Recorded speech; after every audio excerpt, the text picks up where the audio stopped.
Okay guys, this is going to be the second part of the assignment 1 video. Okay, we had just talked about finding a slope from a graph. Remember that slope is rise over run, it's written as a fraction, or how far you go up or down, okay, over how far you go left and right. The official way to say that is the change in y, change in the y direction over the change in the x direction. Okay, and what we were doing before is we had points on a graph, and so we were counting how far we went in each direction. Okay, now over here on the second part, we don't have graphs, we have tables. Okay, and if you had graph paper, you could go through and plot these 4 points. Each one of these points represents an ordered pair or a point on a straight line. And you could do the same thing, you could count, but you don't have graph paper, and it's kind of time consuming. There is a shortcut that we learned when we went over this, and what we do is think of these as ordered pairs, okay? You're going to choose 2 of them. It doesn't matter which 2 you pick. You could choose the first and the second, the first and the last, the 2 in the middle, but I will remind you that the closer the points are in the table, the less likely you are that you're going to have to simplify or reduce that fraction. Okay, if you choose the first and the last, there's a pretty good chance that you're going to have to simplify. Okay, so if I was picking, I'm going to just go ahead and pick the first set where x is 3 and y is 6.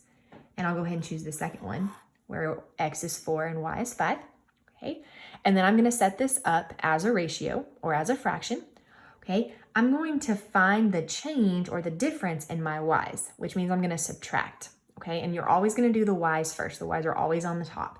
So I would do 6 minus 5, right here. This is 6 minus 5, always subtraction, no matter if the numbers are positive or negative, okay?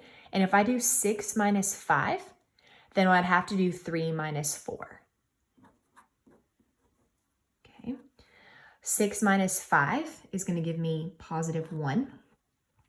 3 minus 4, or 3 plus negative 4, is going to give me negative 1, okay?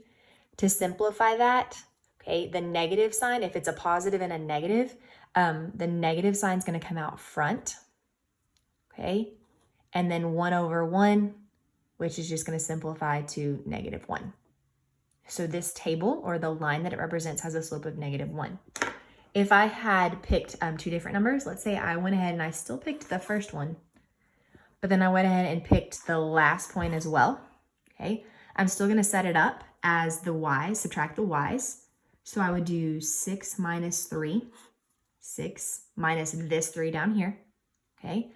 And then I would do this x, 3 minus 6, okay? 6 minus 3 is 3, okay? 3 minus 6 is negative 3. Okay, I have a positive and a negative, so I know my answer is going to be negative, and then 3 over 3 will simplify to 1. So you can see that regardless of the points that I picked, I got a slope of negative 1. Okay.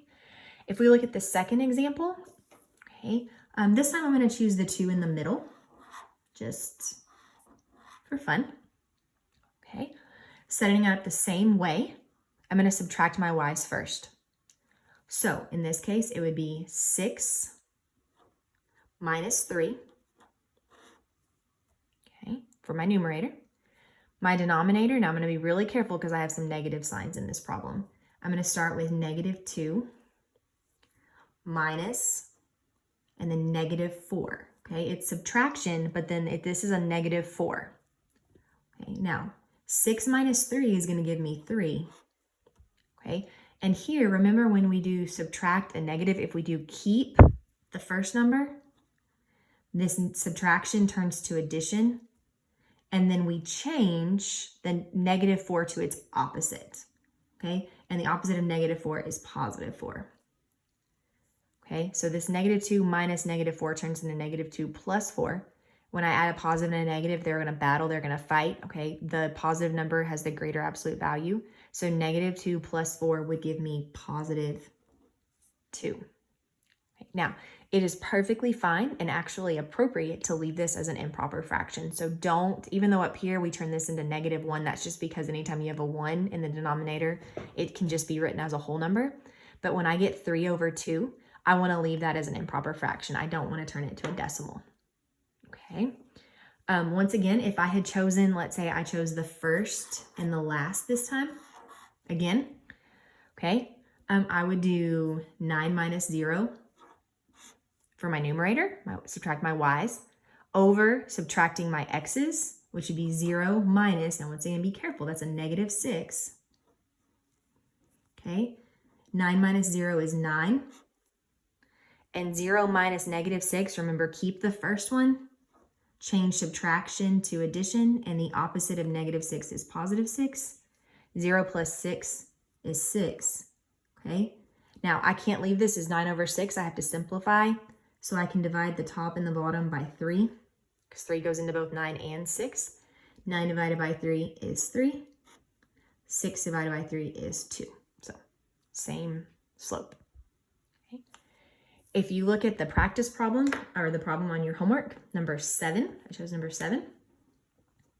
Okay. Once again, I'm still going to just choose the first and the second. You can choose any of them that you want. Okay. I'm going to subtract the y's first. So 10 minus 6 for my numerator. And then my denominator, I'm going to subtract the x's. So I'm going to do negative 5 minus negative 3. Okay. 10 minus 6 is going to give me 4. Negative 5, okay, subtraction turns to addition. The opposite of negative 3 is positive 3. Okay. They're going to battle. The negative has a greater absolute value. There are more negatives than positives. So negative 5 plus 3 gives me negative 2. Okay. Now I know that my negative sign is going to move out front on this one. And 4 over 2, okay, 2 goes into both of those numbers. So this is going to simplify to 2 over 1.